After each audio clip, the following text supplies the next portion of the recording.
Islamic short status کو subscribe کریں، like کریں، کمنٹ کریں اور شیئر کریں۔ بیل آئیکن کو دبانا مت بھولیں۔ اللہ کی تلوار نے کسریٰ کی طاقت اور غرور پر کاری ضرب لگائی تھی، جس نے مدائن میں کسریٰ کے ایوانوں کو ہلا ڈالا تھا۔ دریائے موقل کے کنارے خون میں ڈوب گئے تھے۔ میدان جنگ کا منظر بڑا ہی بھیانک تھا۔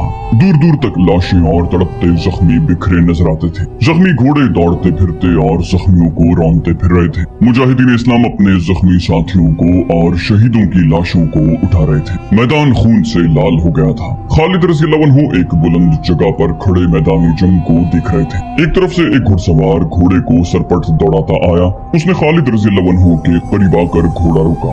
وہ مثنہ بن حارثہ تھے۔ گھوڑا خالد رضی اللہ عنہ کے پہلو کے ساتھ کر کے مثنہ گھوڑے پر ہی خالد رضی اللہ عنہ سے بغل گیر ہو گئے۔ مثنہ نے جذبات سے لرزتی ہوئی آواز میں کہا، ابن ولید، میں نے آج مظلوم مسلمانوں کے خون کا انتقام لے لیا ہے۔ خالد رضی اللہ عنہ نے بڑے سنجیدہ لہجے میں کہا، ابھی نہیں ابن حارثہ، ابھی تو ابتدا ہے۔ ہمارے لیے اصل خطرہ اب شروع ہوا ہے۔ کیا تم نے ان کشتیوں کی تعداد نہیں دیکھی؟ کیا تم نے نہیں دیکھا کہ یہ کشتیاں کتنی بڑی اور کتنی مضبوط تھیں؟ اور تم نے یہ بھی دیکھا ہوگا کہ فارسیوں کے پاس ساز و سامان کس قدر زیادہ ہے۔ ان کے وسائل بڑے وسیع ہیں۔ ہم اپنے وطن سے بہت دور آ گئے ہیں۔ ہمیں اب انہی سے ہتھیار اور رسد چھین کر اپنی ضرورت پوری کرنی ہے۔ یہ کام آسان نہیں ہے ابن حارثہ، اور میرے لیے یہ بھی آسان نہیں ہے کہ میں ان دشواریوں اور محرومیوں سے گھبرا کر یہیں سے واپس چلا جاؤں۔ مثنہ نے پرعزم لہجے میں کہا، ہم واپس نہیں جائیں گے ابن ولید۔ ہمیں کسریٰ کے ایوانوں کی اینٹ سے اینٹ بجانی ہے۔ ہمیں ان آتش پرستوں پر یہ ثابت کرنا ہے کہ جھوٹے خدا کسی کی دستگیری نہیں کر سکتے۔ خالد رضی اللہ عنہ نے اپنے سالاروں کو بلایا۔ اس سے پہلے وہ مال غنیمت اکٹھا کرنے کا حکم دے چکے تھے۔ خالد رضی اللہ عنہ نے اپنے سالاروں سے کہا، ہماری مشکلات اب شروع ہوئی ہیں۔ ہم اس وقت دشمن کی سرزمین پر کھڑے ہیں۔ یہاں کے درخت اور یہاں کے پتھر اور اس کی مٹی کا ذرہ ذرہ ہمارا دشمن ہے۔ یہاں کے لوگ ہمارے لیے اجنبی ہیں۔ ان لوگوں پر فارس کی شہنشاہی کی دہشت طاری ہے۔ یہ لوگ ارد شیر کو فرعون سمجھتے ہیں۔ یہ بڑی مشکل سے مانیں گے کہ کوئی ایسی طاقت بھی ہے جس نے فارس کی شہنشاہی کا بت توڑ ڈالا ہے۔ میرے رفیقو، یہاں کے لوگوں کو اپنے ساتھ ملائے بغیر ہم یہاں ایک قدم بھی نہیں چل سکتے۔ ہم کسی سے تعاون کی بھیک نہیں مانگیں گے۔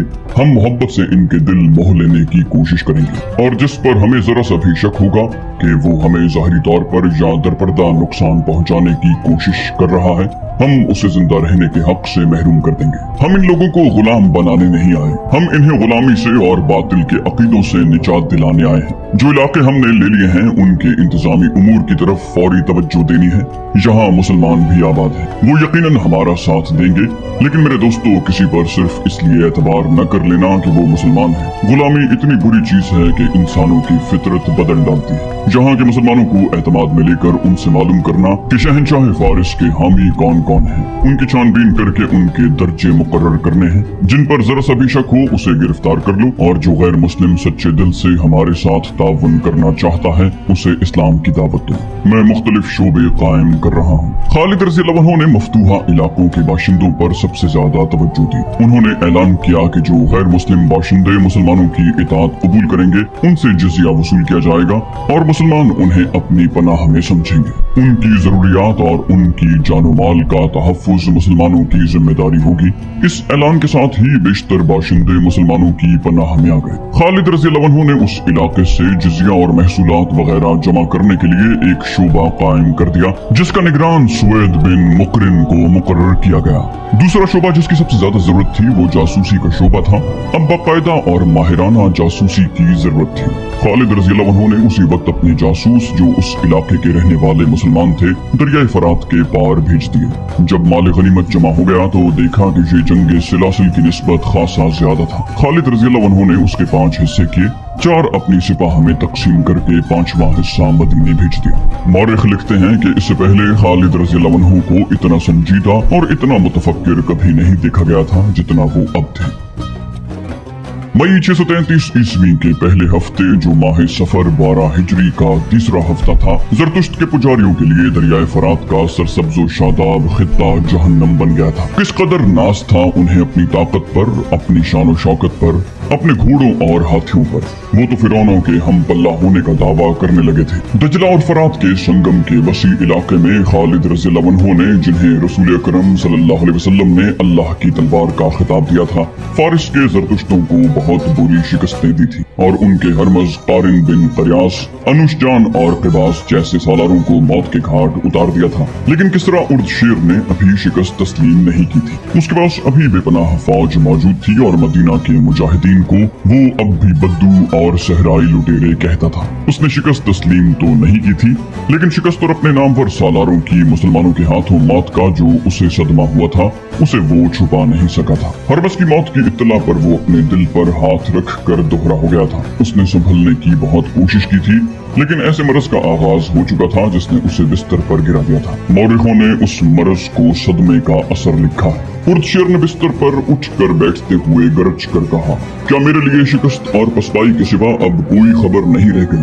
क्या मदीना के मुसलमान जिन्नात हैं? क्या वो किसी को नजर नहीं आते और वार कर जाते हैं? तबीब, उर्द शेर की मंजूर नजर 2 जवान साल बीवियां और उसका वजीर हैरान परेशान खड़े उस कासिद को घूर रहे थे जो ईरानियों की फौज की एक और शिकस्त और पसपाई की खबर लाया था। उसके आने की जब इत्तला अंदर आई तो तबीब ने बाहर जाकर कासिद से पूछा कि वो क्या खबर लाया है। कासिद ने खबर सुनाई तो तबीब ने उसे कहा कि वो किसरा को अभी ऐसी बुरी खबर न सुनाए क्योंकि उसकी तबीयत उसकी मुतहम्मिल नहीं हो सकेगी।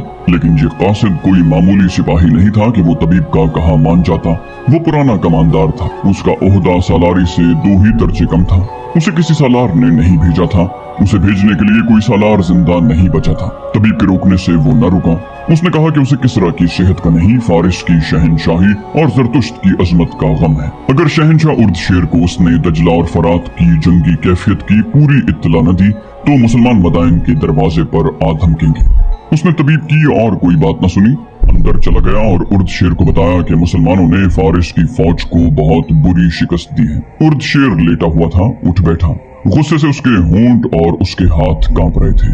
उर्द शेर ने गुस्से से पूछा, क्या कारिन मर गया है? कमांडार ने जवाब दिया, हाँ शहनशाह, वो जाती मुकाबले में मारा गया था। उसने दोनों फौजों की लड़ाई तो देखी ही नहीं। उर्द शेर बोला, मुझे इत्तला दी गई थी कि क़िबास और अनुशजान भी उसके साथ थे। कमांडार ने कहा, वो भी कारिन के अंजाम को पहुंच गए थे। वो कारिन के कत्ल का इंतकाम लेना चाहते थे। दोनों ने इकट्ठे आगे बढ़कर मदीना के सालारों को ललकारा और दोनों मारे गए। शहनशाह फारिस, क्या फारिस की इस अजीम शहनशाही को इस अंजाम तक पहुंचना है? नहीं, गुस्ताखी की माफी चाहता हूँ। अगर किसरा ने सदमे से अपने आप को यूं रोक लगा लिया तो क्या हम जरतुश्त की अजमत को मदीने के बद्दुओं से बचा सकेंगे? उर्द शेर ने पूछा, तुम कौन हो? कमांडार ने जवाब दिया, मैं कमांडार हूँ। मैं किसी का भेजा हुआ कासिद नहीं, मैं जरतुश्त का जाननिसार हूँ। उर्द शेर ने हुक्म दिया, दरबान को बुलाओ। तुमने मुझे नया हौसला दिया है। मुझे ये बताओ, क्या मुसलमानों की नफरी ज्यादा है? क्या उनके पास घोड़े ज्यादा हैं? क्या है उनके पास? दरबान अंदर आया और हुक्म के इंतजार में झुककर दोहरा हो गया। उर्द शेर ने दरबान से कहा, सरदार अंदर जिगर को फौरन बुलाओ। फिर कमांडार से पूछा, क्या है उनके पास? बैठ जाओ और मुझे बताओ। कमांडार ने जवाब दिया, हमारे मुकाबले में उनके पास कुछ भी नहीं है। उनमें लड़ने का जज्बा है। मैंने उनके नारे सुने हैं। वो नारों में अपने खुदा और रसूल को पुकारते हैं। मैंने उनमें अपने मजहब का जुनून देखा है। वो अपने अकीदे के बहुत पक्के हैं और यही उनकी ताकत है। हर मैदान में उनकी तादाद थोड़ी है। उर्द शेर ने कहा, ठहर जाओ, अंदर जिगर आ रहा है। मुझे अपने उस सालार पर भरोसा है। उसे बताओ कि हमारी फौज में क्या कमजोरी है कि इतनी ज्यादा तादाद में होते हुए भाग आती है। उर्द शेर बिस्तर पर नीम दराज था। अपने एक और नामवर सालार से कहने लगा, अंदर जिगर, क्या तुमने सुना नहीं कि कारिन बिन करियास भी मारा गया है? क़िबास भी और अनुशजान भी मारे गए हैं। अंदर जिगर की आंखें ठहर गईं जैसे हैरत ने उस पर सख्ता तारी कर दिया हो। उर्द शेर ने कमांडार से कहा, इसे बताओ कमांडार, क्या मैं इन हालात में जिंदा रह सकूंगा? कमांडार ने सालार अंदर जिगर को तफसील से बताया कि मुसलमानों ने उन्हें दरियाए मौक्कल के किनारे किस तरह शिकस्त दी है और ये भी तफसील से बताया कि मदाइन की फौज किस तरह भागी। उर्द शेर ने कहा, अंदर जिगर, हम अब एक और शिकस्त का खतरा मोल नहीं ले सकते। मुसलमानों से सिर्फ शिकस्त का इंतकाम नहीं लेना, उनकी लाशें फरात में बहा देनी है। ये इसी सूरत में मुमकिन है कि तुम ज्यादा से ज्यादा फौज लेकर जाओ। तुम उस इलाके से वाकिफ हो, तुम बेहतर समझते हो कि मुसलमानों को कहाँ घसीट कर लड़ाना चाहिए। अंदर जिगर ने कहा, वो रेगिस्तान के रहने वाले हैं और वो रेगिस्तान में ही लड़ सकते हैं। मैं उन्हें सरसब्ज और दलदली इलाके में आने दूंगा और उन पर हमला करूंगा। मेरी नजर में दुलजा मौजू इलाका है। उसने कमांडर से पूछा, उनके घुड़सवार कैसे हैं? कमांडर ने कहा, उनके सवार दस्ते ही उनकी असल ताकत है।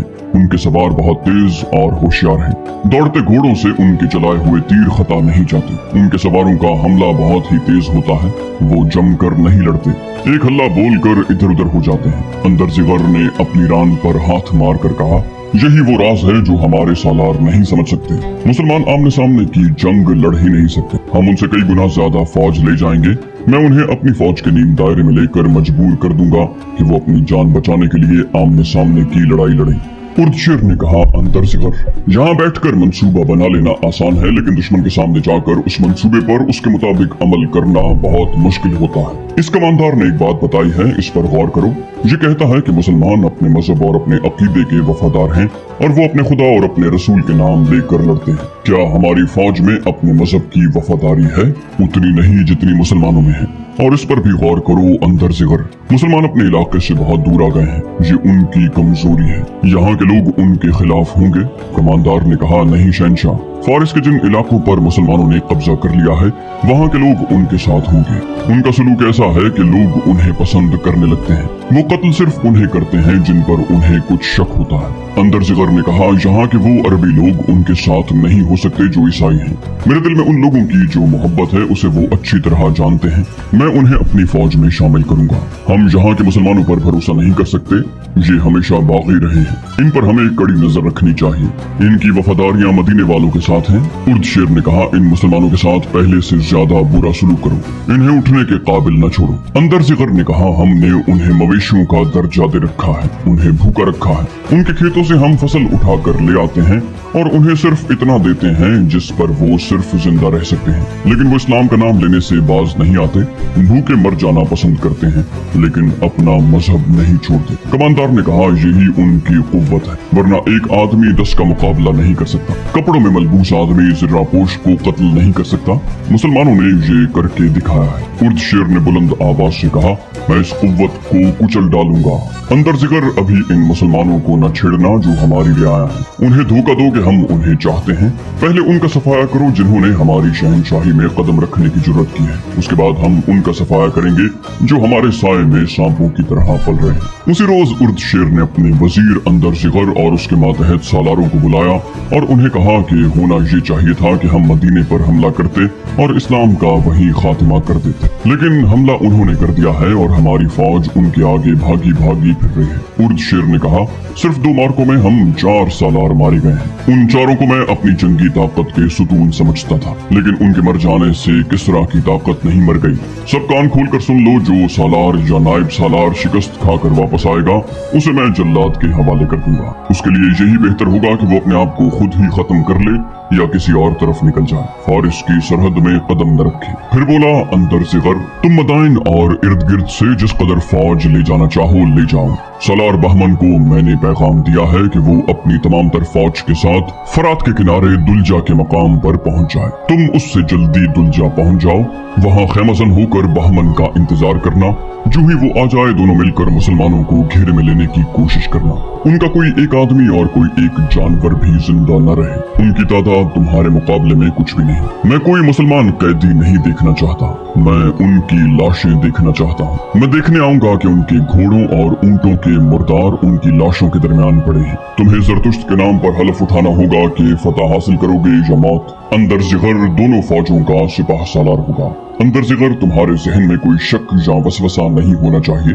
ये भी सोच लो कि मुसलमान और आगे बढ़ आए और हमें एक और शिकस्त हुई तो रूमी भी हम पर चढ़ दौड़ेंगे। सालार अंदर जिगर ने कहा, शहनशाह फारिस अब शिकस्त की आवाज नहीं सुनेंगे। मुझे इजाजत दें कि मैं ईसाइयों को अपने साथ ले लूं, उससे मेरी फौज में बेशुमार इजाफा हो सकता है। उर्दशेर ने कहा, तुम जो बेहतर समझते हो करो, लेकिन मैं वक्त जाया करने की इजाजत नहीं दूंगा। अगर ईसाई तुम्हारे साथ वफा करते हैं तो उन्हें साथ ले लो। ये इराक का इलाका था जहाँ ईसाइयों का एक बहुत बड़ा कबीला बकर बिन वाइल आबाद था। ये लोग अरब के रहने वाले थे। इस्लाम फैलता चला गया और ये ईसाई जो इस्लाम कबूल करने पर आमादा नहीं थे, इराक के उस इलाके में इकट्ठे होते रहे और यहीं आबाद हो गए। उनमें वो भी थे जो किसी वक्त ईरानियों के खिलाफ लड़े और जंगी कैदी हो गए थे। ईरानियों ने उन्हें उस इलाके में आबाद होने के लिए आजाद कर दिया था। उनमें कुछ ऐसे भी थे जिन्होंने इस्लाम कबूल कर लिया था। उन्हें मुसन्ना बिन हारिसा जैसा कायद मिल गया था जिसने उन्हें पक्का मुसलमान बना दिया था। मुसलमानों पर तो ईरानी बेपनाह जुल्म तशद्दुद करते थे, लेकिन ईसाइयों के साथ उनका रवैया कुछ बेहतर था। मौरखों ने लिखा है, जरतुश्ती सालार अंदर सिगर हरमस की तरह जालिम नहीं था। मुसलमानों पर अगर वो जुल्म नहीं करता था तो उन्हें अच्छा भी नहीं समझता था। ईसाइयों के साथ उसका सलूक बहुत अच्छा था। उसे अब ईसाइयों की मदद की जरूरत महसूस हुई। उसने उनके कबीले बकर बिन वाइल के बड़ों को बुलाया। वो इत्तला मिलते ही दौड़े आए। अंदर जिगर ने कहा, अगर तुम में से किसी को मेरे खिलाफ शिकायत है तो मुझे बताओ, मैं उसका इजाला करूंगा। एक बूढ़े ने कहा, क्या ये बेहतर नहीं होगा कि सालार हमें फौरन बता दे कि हमें क्यों बुलाया गया है? हम आपकी रियाया हैं, हमें शिकायत हुई भी तो नहीं करेंगे। एक और ने कहा, हमें कोई शिकायत नहीं, आपने जो कहना है वो कहें। अंदर जिगर ने कहा, मुसलमान बढ़े चले आ रहे हैं। शहनशाह फारिस की फौज उन्हें फरात में डुबो देगी, लेकिन हमें तुम्हारी जरूरत है, हमें तुम्हारे जवान बेटों की जरूरत है। वफ्द के बड़ों में से एक ने पूछा, अगर शहनशाह फारिस की फौज इस्लामी फौज को फरात में डुबो देगी तो आपको हमारे बेटों की क्या जरूरत पेश आ गई है? हम सुन चुके हैं कि फारिस की फौज के 4 सालार मारे गए हैं। आप हमसे पूछते क्यों हैं? हम आपकी रियाया हैं, हमें हुक्म दें, हम सरकशी की जरूरत नहीं कर सकते। अंदर जिगर ने कहा, मैं किसी को अपने हुक्म का पाबंद करके मैदान जंग में नहीं ले जाना चाहता। मैं तुम्हें तुम्हारे मजहब के नाम पर फौज में शामिल करना चाहता हूँ। हमें जमीन के किसी खित्ते के लिए नहीं, अपने मजहब और अपने अकीदों के तहफ्फुज़ के लिए लड़ना है। मुसलमान सिर्फ इसलिए फतह पर फतह हासिल करते चले आ रहे हैं क्योंकि वो अपने मजहब की खातिर लड़ रहे हैं। वो जिस इलाके को फतह करते हैं वहाँ के लोगों को इस्लाम कबूल करने के लिए कहते हैं। जो लोग इस्लाम कबूल नहीं करते उनसे मुसलमान जिजिया वसूल करते हैं। क्या ये गलत है कि तुम में वो भी हैं जो इसलिए अपने घरों से भागे थे कि वो इस्लाम कबूल नहीं करना चाहते थे? क्या तुम पसंद करोगे कि मुसलमान आ जाएं और तुम्हारी इबादत गाहों के दरवाजे बंद हो जाएं? क्या तुम बर्दाश्त कर लोगे कि मुसलमान तुम्हारी बेटियों को लौंडियां बनाकर अपने साथ ले जाएं? जरा गौर करो तो समझो कि हमें तुम्हारी नहीं बल्कि तुम्हें हमारी मदद की जरूरत है। हम तुम्हें एक फौज दे रहे हैं, इसे और ज्यादा ताकतवर बनाओ और अपने मजहब को एक बेबुनियाद मजहब से बचाओ। अंदर जिगर ने ईसाइयों को मुसलमानों के खिलाफ ऐसा मुश्तइल किया कि वो उसी वक्त वापस गए और अपने कबीले की हर बस्ती में जाकर ऐलान करने लगे कि मुसलमानों का बहुत बड़ा लश्कर कत्ल गारत और लूट मार करता चला रहा है। वो सिर्फ उसी को बख्शते हैं जो उनका मजहब कबूल कर लेता है। वो जवान और कमसिन लड़कियों को अपने साथ ले जाएंगे। अपनी लड़कियों को छुपा लो, मालो दौलत जमीन में दबा दो। औरतें बच्चों को लेकर जंगलों में चली जाएं। जवान आदमी हथियार, घोड़े और ऊंट लेकर हमारे साथ आ जाएं। शहनशाह फारिस की फौज हमारे साथ है। यसू मसीह की कसम, हम अपनी इज्जत पर कट मरेंगे, अपना मजहब नहीं छोड़ेंगे। ये एक शोर था, ललकार थी जो आंधी की तरह दश्तो जबल को जिन्नो इंस को लपेट में लेती आ रही थी। कोई भी किसी से नहीं पूछता था कि ये सब क्या है, किसने बताया है कि मुसलमानों का लश्कर आ रहा है, किधर से आ रहा है। बस जोश खरोश था। ईसाई माएं अपने जवान बेटों को रुखसत कर रही थी। बीवियां शोहरों को और बहनें भाइयों को अलविदा कह रही थी। एक फौज तैयार हो रही थी और उसकी नफरी तेजी से बढ़ती ही जा रही थी। किस तरह की फौज के कमांडर वगैरह आ गए थे, वो उन लोगों को एक जगह इकट्ठा करते जा रहे थे। एक बस्ती में लड़ने वाले ईसाई जमा हो रहे थे। सूरज कभी का गुरूब हो चुका था। बस्ती में मशलें घूम फिर रही थी और शोर था। बस्ती दिन की तरह बेदार और सरगर्म थी। 2 आदमी जो उस बस्ती वालों के लिए अजनबी थे बस्ती में दाखिल हुए और लोगों में शामिल हो गए। उनमें से एक ने कहा, हम एक ललकार सुनकर आए हैं। हम रोजगार की तलाश में बड़ी दूर से आए हैं और शायद मदाइन तक चले जाएं। ये क्या हो रहा है? तुम कौन हो? किसी ने उनसे पूछा। मजहब क्या है तुम्हारा? दोनों ने अपनी अपनी शहादत की उंगलियां बारी बारी अपने कंधों से लगाईं और अपने सीने पर उंगलियां ऊपर नीचे करके सलीब का निशान बनाया और दोनों ने बैक जबान होकर कहा कि वो ईसाई हैं। उन्हें एक बूढ़े ने कहा, फिर तुम मदाइन जाकर क्या करोगे? तुम तनुमंद हो, तुम्हारे जिस्मों में ताकत है। क्या तुम अपने आप को कंवारी मरियम की आबरू पर कुर्बान होने के काबिल नहीं समझते? क्या तुम्हारे लिए तुम्हारा पेट मुकद्दस है? उनमें से एक ने कहा, नहीं, हमें कुछ बताओ और तुम में जो सबसे ज्यादा सियाना है हमें उससे मिलाओ, हम कुछ बताना चाहते हैं। वहाँ फारिस की फौज का एक पुराना कमांडर मौजूद था। उन दोनों को उसके पास ले गए। कमांडर ने कहा, सुना है तुम कुछ बताना चाहते हो। एक ने कहा, हम अपना रास्ता छोड़कर आए हैं। सुना था कि मुसलमानों के खिलाफ एक फौज तैयार हो रही है। कमांडर ने कहा, हाँ हो रही है। क्या तुम उस फौज में शामिल होने आए हो? ईसाई होकर हम कैसे कह सकते हैं कि हम उस फौज में शामिल नहीं होंगे? उनमें से एक ने कहा, हम काजिमा से थोड़ी दूर की एक बस्ती के रहने वाले अरब हैं। हम मुसलमानों के डर से भागकर इधर आए हैं। अब आगे नहीं जाएंगे, तुम्हारे साथ रहेंगे। हम बताना ये चाहते हैं कि मुसलमानों की तादाद बहुत ज्यादा है, लेकिन सामने वो बहुत थोड़ी तादाद को लाते हैं। यही वजह है कि तुम्हारी फौज उनसे शिकस्त खा जाती है। उसके दूसरे साथी ने उसे कहा, इसे जमीन पर लकीरें डालकर समझाओ। फिर वो ईरानी कमांडर से बोला, हमें मामूली दिमाग के आदमी न समझना। तुम्हें अच्छी तरह समझा देंगे कि मुसलमानों के लड़ने का तरीका क्या है और वो इस वक्त कहाँ हैं, और तुम लोग उन्हें कहाँ लाकर लड़ाओ तो उन्हें शिकस्त दे सकते हो। हम जो कुछ बताएं ये अपने सालार को बता देना। एक मशाल आकर उसका डंडा जमीन में गाड़ दिया गया। ये दोनों आदमी जमीन पर बैठकर उंगलियों से लकीरें डालने लगे। उन्होंने जंगी इस्तिलाहों में ऐसा नक्शा पेश किया कि कमांडर बहुत मुतासिर हुआ। उनमें से एक ने कहा, अगर हमें पता चल जाए कि मदाइन की फौज किस तरफ से आ रही है तो हम तुम्हें बेहतर मशवरा दे सकते हैं और कुछ खतरों से भी खबरदार कर सकते हैं। कमांडर ने कहा, दो फौजें मुसलमानों को कुचलने के लिए आ रही हैं। मुसलमान उनके आगे नहीं ठहर सकते। एक अजनबी ईसाई ने कहा, बशर्ते कि दोनों फौजें मुख्तलिफ समतों से आएं। कमांडर ने कहा, वो मुख्तलिफ समतों से ही आ रही हैं। एक फौज मदाइन से हमारे बड़े ही दलेर और काबिल सालार अंदर जिगर की सिरे कमान आ रही है और दूसरी फौज ऐसे ही एक नामवर सालार बहमन जाजोया ला रहा है। दोनों दुलजा के मकाम पर इकट्ठी होंगी। उनके साथ बकर बिन वाइल का पूरा कबीला होगा। चंद छोटे छोटे कबीलों ने भी अपने आदमी दिए हैं। दूसरे ने कहा, तो फिर तुम्हारे सालारों को जंगी चालें चलने की जरूरत नहीं। तुम्हारी फौज तो सैलाब की मानंद है। मुसलमान तिनकों की तरह बह जाएंगे। क्या तुम हम दोनों को अपने साथ रख सकते हो?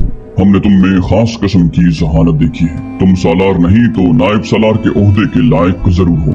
कमांडर ने कहा, तुम मेरे साथ रह सकते हो। दोनों में से एक ने कहा, हम अपने घोड़े ले आए, हम तुम्हें सुबह को मिलेंगे। कमांडर ने कहा, सुबह कूच हो रहा है। उन तमाम लोगों को जो लड़ने के लिए जा रहे हैं एक जगह जमा किया जा रहा है। तुम उनके साथ आ जाना, मैं तुम्हें मिल जाऊंगा। दोनों बस्ती से निकल गए। उन्होंने अपने घोड़े बस्ती से कुछ दूर जाकर एक दरख्त के साथ बांध दिए और बस्ती में पैदल गए। बस्ती से निकलते ही वो दौड़ पड़े और अपने घोड़ों पर जा सवार हुए। एक ने दूसरे से पूछा, क्या हम सुबह तक पहुंच सकेंगे? इब्ने आसिफ। इब्ने आसिफ ने कहा, खुदा की कसम हमें पहुंचना पड़ेगा, खा उड़कर पहुंचे। ये खबर इब्ने वलीद तक बर वक्त न पहुंची तो हमारी शिकस्त लाजमी है। घोड़े थके हुए नहीं, अल्लाह का नाम लो और एड़ लगा दो। दोनों ने एड़ लगाई और घोड़े दौड़ पड़े। इब्ने आसिफ ने बुलंद आवाज से अपने साथी से कहा, अशर, ये तो तूफान है। अब आतिश परस्तों को शिकस्त देना आसान नहीं होगा। सिर्फ बकर बिन वाइल की तादाद देख लो, कई हजार होगी। अशर ने कहा, मैंने अपने सालार इब्ने वलीद को परेशानी की हालत में देखा था। क्या तुम उसकी परेशानी को नहीं समझे? अशर। इब्ने आसिफ ने कहा, हम इतने ताकतवर दुश्मन के पेट में आ गए हैं। अशर ने कहा, अल्लाह हमारे साथ है। आतिश परस्त उस जमीन में लड़ रहे हैं जो वो समझते हैं कि उनकी है, और हम अल्लाह की राह में लड़ रहे हैं जिसकी ये जमीन है। ये दोनों घुड़सवार खालिद रज़ी अल्लाह अन्हु के उस जासूसी निजाम के बड़े ज़हीन आदमी थे जो खालिद रज़ी अल्लाह अन्हु ने फारिस की सरहद के अंदर आकर कायम किया था। उन्हें एहसास था कि वो मदीने से बहुत दूर अजनबी जमीन पर आ गए हैं जहां अल्लाह के सिवा उनकी कोई मदद करने वाला नहीं। खालिद रज़ी अल्लाह अन्हु ने दुश्मन की नक्लो हरकत पर नजर रखने के लिए हर तरफ अपनी आंखें बिछा रखी थी। इस्लामिक शोर स्टेटस को सब्सक्राइब करें, लाइक करें, कमेंट करें और शेयर करें। बेल आइकन को दबाना मत भूलें।